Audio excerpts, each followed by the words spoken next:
I gotta admit, people, cyberpunk is making a comeback. First, I read this book, and then Cyberpunk 2077 was released with Keanu Reeves in it. I'm telling you, people, cyberpunk is coming back. God damn it!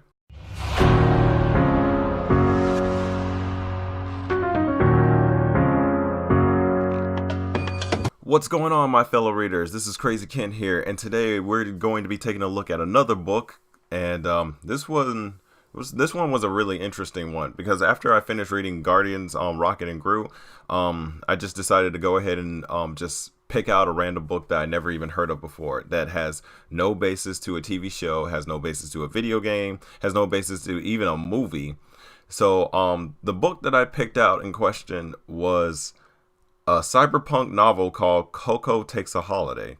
Now, when I first looked at the cover, and I even showed this to my friend Shadow, and he even agreed with me. When I first looked at the cover, it looked like a cyberpunk version of The Girl with the Dragon Tattoo, especially for how the female character looks. And the fact that this book even has a badass female character was enough to get me hooked onto it.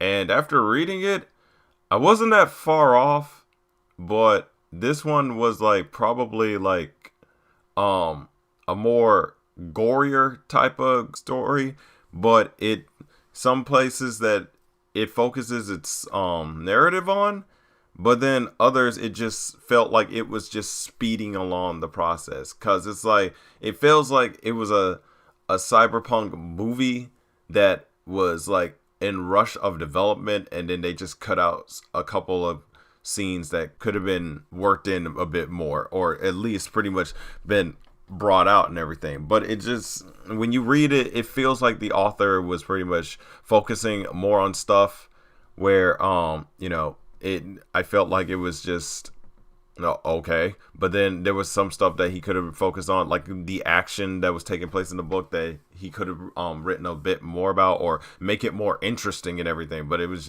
just kind of falls flat and everything. But anyway, we're gonna be talking about this book and everything, and as always, I'll pretty much talk about the author, the story, the narrative, and also the characters and everything, just like I did for my Rocket and Groot review. So we're gonna be talking about this. And let's go ahead and get right into it. First off, let's talk about the author. The book was written by Kieran Shea. I think I said his name right. Kieran Shea. Not much information is actually revealed about him, but he has written some fictional works, and mostly crime and mystery type of stuff. And then they've been published in magazines before and whatnot.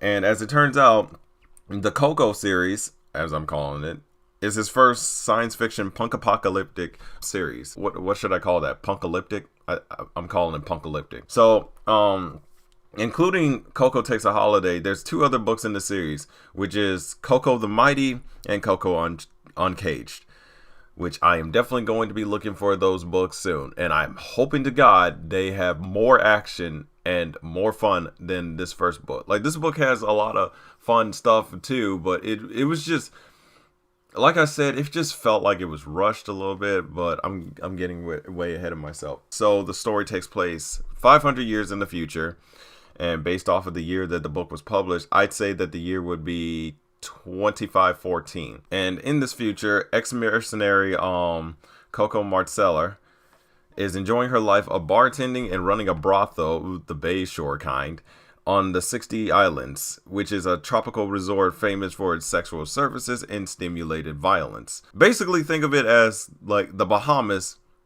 but more f***ed up. And life was going pretty sweet until Koko's old comrade from her mercenary days, Portia Delacompte, sends a squad of security personnel to kill her.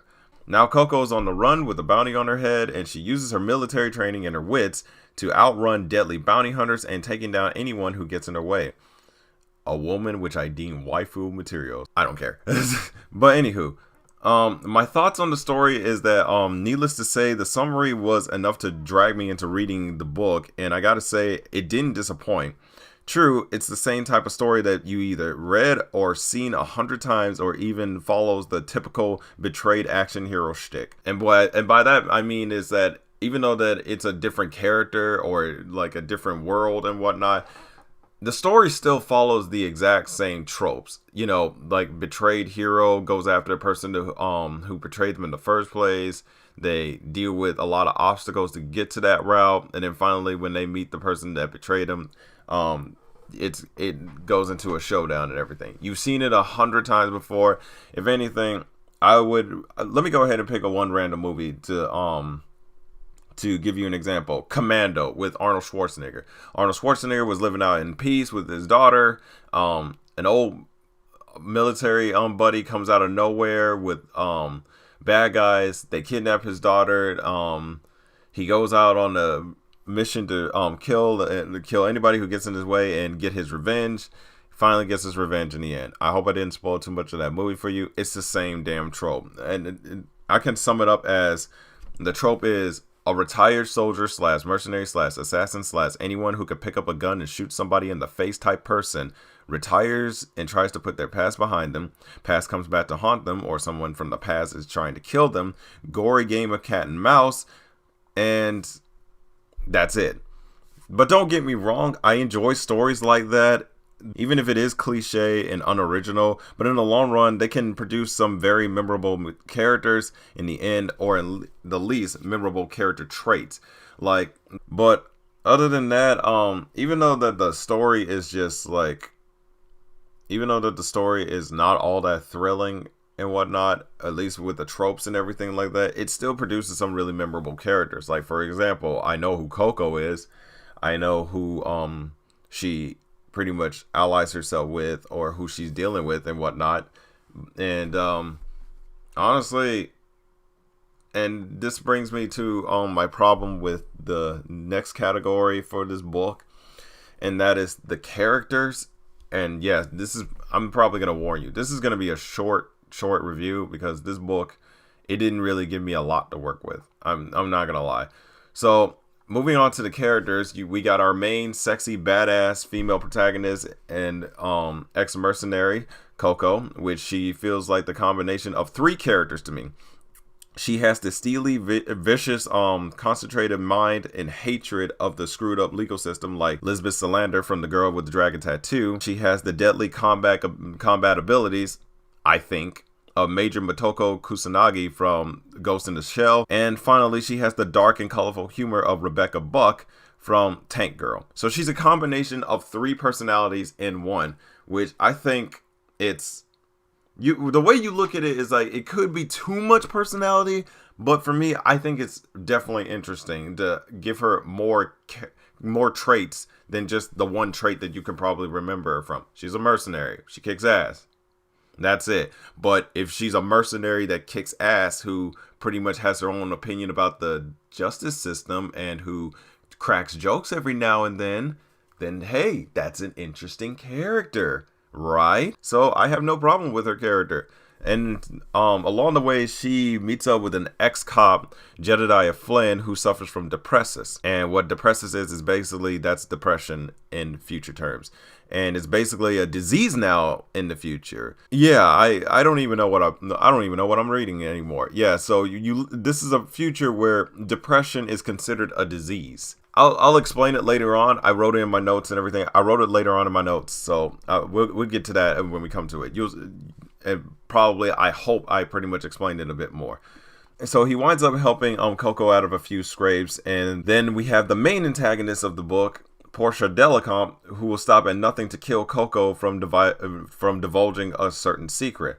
What is that secret? I don't know. They keep keeping us in the dark about it and everything, but all you ever get until it's actually revealed at the end of it is that it's a Finland incident where Koko pretty much saw something that Delacompte wants her dead for, and Delacompte is using every means possible to have her dead and whatnot. And I guess I should add in more characters too, but I feel like these characters are just the same carbon cutout characters that you probably dealt with before. The smuggler who plays both sides that Koko runs into, named Juke, and he has the sleazy characteristics of what a smuggler would have. He's deceiving, untrustworthy, sells weapons. That's it. Then you got the three bounty hunters that are pretty much going after her. they all have the same characteristics: tough, mean, and they will pretty much kill each other or kill their target for the money. And then you got Portia Delacompte's assistant, who pretty much is the same characteristic as other assistants that you heard. He's whiny, he's a pussy, and he just doesn't do much. Basically, what I'm saying is all these characters are the same characters that you've seen 100 times before, and they just don't add anything. The only character I can say that is probably different from others in her trope is Mu. I don't know. I don't know how to say it correctly. It's M-U. I think it's Mu. I don't know. If I'm saying it wrong, please leave it down in the comment below. The only one that's different is her, because of the fact that when it comes to the mercenary biz, she used to be a football player, but they never go into detail about her past other than the fact that she has a grandmother that she's taking care of. Well, it's going to be a problem to take care of that grandma now, because, spoiler alert, she winds up dead. She's the first bounty hunter dead on the list. And, yeah. I figured it was going to be a game of cat and mouse, but nope. She just shows up at the apartment where Koko and Flynn are. Koko pretty much beats the shit out of her and shoots her in the face. And also, there's this thing that goes on in the book. I don't know why. Maybe mercenaries in the futures are really, really fucked up. But apparently, there's this thing to where mercenaries in Koko's line of work, they have to eat out the eye of the enemy in order to show that they are pretty much dominant, I guess. I am the Alpha. I've always been the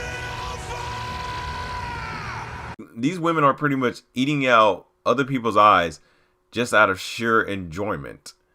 And even though that the person's already dead and he's not going to be missing that eye, I can't help but say that's still fucked up that you would actually think about eating an eye, or just like, doing it.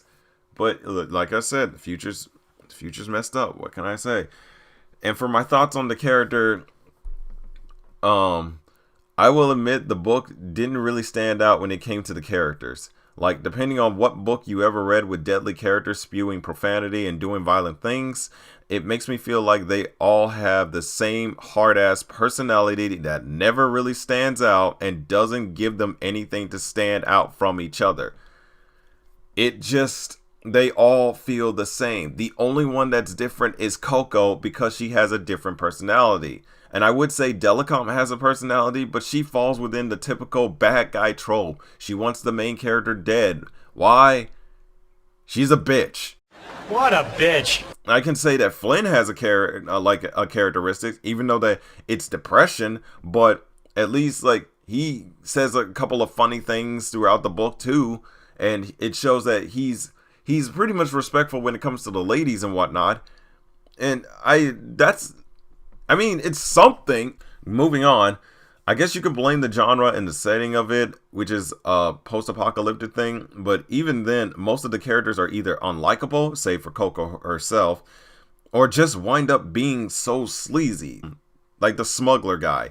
He comes off as the most sleaziest thing in the entire book, almost to the point where I cringe. I was like, can somebody please tell me this guy dies? And thankfully he does. In the most gruesome way imaginable. And he's killed by the mercenaries hunting for Koko.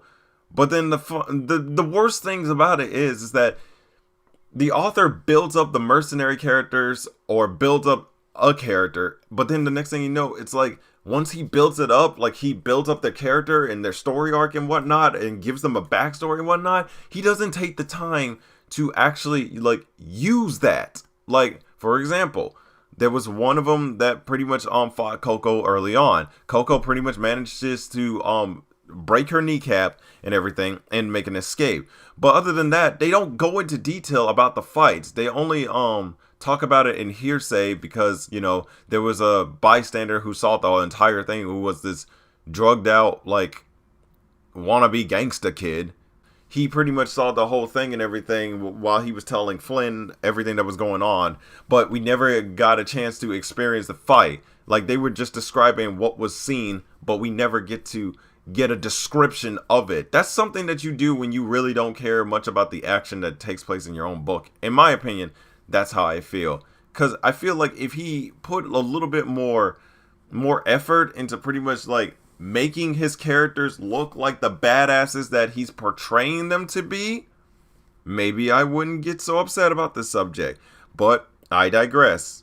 You know, maybe they're just built to die, I guess. I don't even know. Oh yeah, and the mercenary that Koko dealt with, who she had to escape from by breaking her leg and shit. Yeah, she dies a very quick death. Disappointed! Like, Jesus. And this pisses me off, man. I was expecting like a book where it's gonna have a lot of action and shit, but I got what I paid for, but damn it, at least make it feel like I'm having fun reading this shit, man. Well, anyway, so when they die, you don't really miss them, and the book has most of the characters taken out just as quickly, like I just said. Almost like once they serve their purpose for the story, that's it. Oh my god. Alright, so the narrative, when I got to the narrative, it was kind of hard for me to describe, but this is as best as I come up with. Of course, the narrative includes vulgar, over-the-top human dismemberment, descriptions and everything, and so much sarcasm and dark humor that can make my little black heart giddy. But with most readers, they'll probably be disturbed by this kind of writing if they're not used to how a story like this is pretty much written and introduced. But the way the writer tells the story kind of makes it a bit more entertaining with the dark humor and the sarcasm, and even goes as far as using some of the chapters to convey that humor. Now, let me go ahead and talk about the humor a little bit so you can understand. I don't know if any of you have seen the Tank Girl movie, but everybody knows who Laurie Petty is.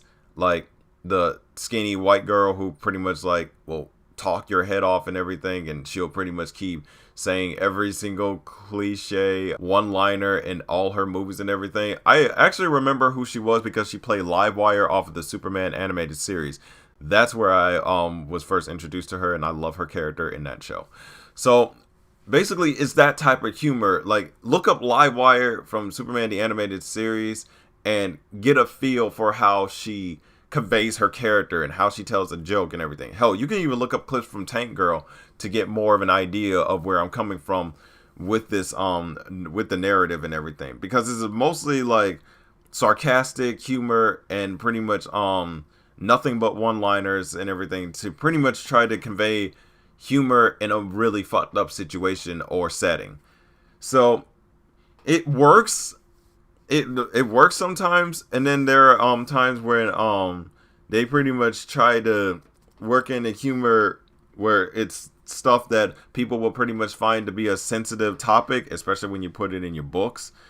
Like, to give you an example, in the chapter of Why So Blue, it goes into a textbook definition of what depression is. Basically, it's depression. The chapter ends with this line, "Ah, depresses. Quite the bitch, but it sure does thin the herd." What the fuck did I just hear? It's it pretty much makes you uncaring, unfeeling, and it you take medication for the shit and everything, up until there's I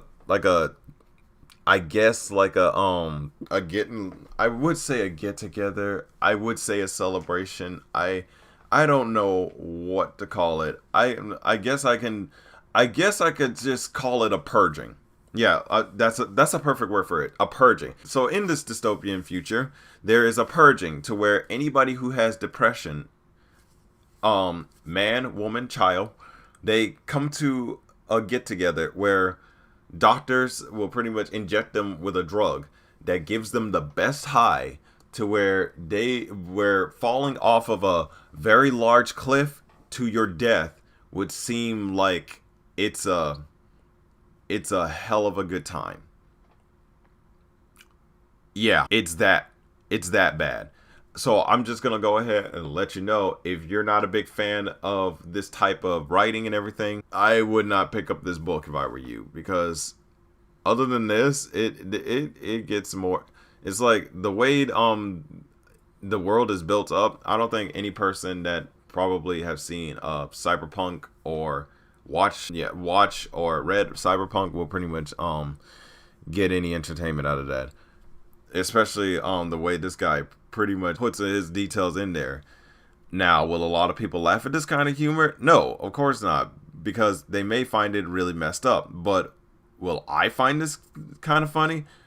Well, it got a little bit of a chuckle out of me, but then it was like, oh wait, this is depression we're talking about. The fuck, you? That's all I got for this one. I don't know how to say, but honestly, my thoughts are either you like the offensive humor, the cussing, and the graphic description about people getting blasted to bits, or you don't. But for me, I kind of like it. It has a a no holds barred type of writing that you don't see a lot of writers use nowadays. So basically what I'm trying to say is that this type of no holds barred type of writing, it will pretty much get most people hooked on it, because you never know. There are people that are into that type of writing where it just like, it has a I don't give a crap attitude, and if you, and this is how it goes, and this is how messed up it is. So whether you like it or not, it's all up to you and everything.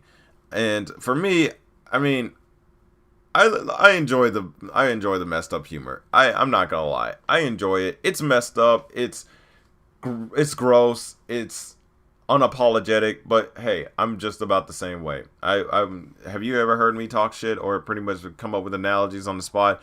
It's messed up. It's so messed up. It's the type of crap that I don't even write in my books. That's how messed up it is. Okay, we come down to my final thoughts on this book. Although there wasn't a lot for me to talk about with this book, I have to say it was definitely a fun time reading it. It's the over-the-top violence and even its messed up humor that definitely made it much different from other stuff I read, including Rocket and Gru.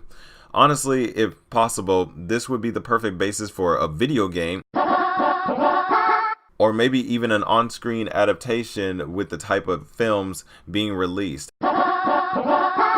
You never know, but when it comes down to the big question, is Koko Takes a Holiday worth the read? And to which, if you're asking me, I would answer hell yes. But that only depends on if you can handle the type of humor, the type of violence, and the type of futuristic setting the author is trying to make for you. If you can't handle it, I would say do not read the book. It has gore, it has up humor, and it's definitely not something I would recommend to somebody who can be a bit squeamish about the grossed out descriptions and everything. But the book has plenty of action, plenty of one-liners, and definitely keeps you guessing until the ending.